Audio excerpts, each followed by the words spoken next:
This is the second part to the labor and delivery story. I left off where I was fully dilated and getting ready to push. Essentially, you know how labor and delivery goes. You're pushing and pushing and pushing. Eventually the baby is supposed to come out. I was pushing for 2 or 3 hours. It's not like it was the longest amount ever, because you hear people pushing for days.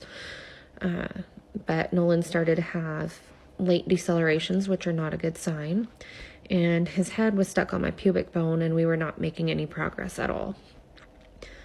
The doctor at the time said that if we're not able to get him out in the next couple of pushes, she's going to vacuum him. And then that quickly switched to, if you don't get him out in the next 3 pushes, we're going to have to do a C-section.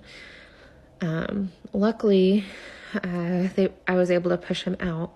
But from Tom, which is my boyfriend, his perspective, he said the doctor had reached in there and literally pulled him out. I think she had her hands like around the head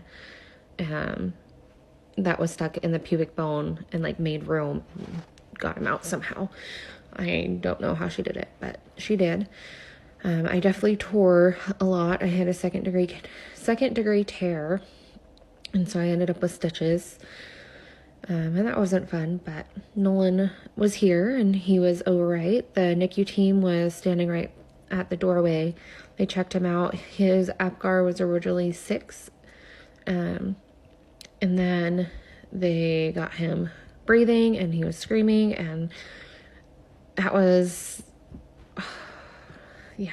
It was very scary, but as soon as I heard his voice, I was able to breathe again. And then his APGAR was an 8. He didn't need to be admitted to the NICU.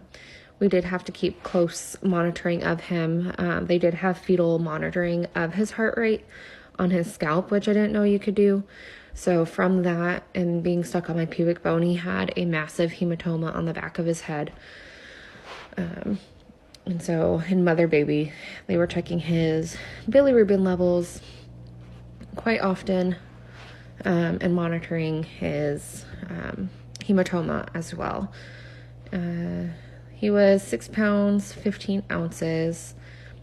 What else? He also was having difficulty opening his mouth post birth, and they think it was because he was squished in there for so long, so he had a really tight jaw.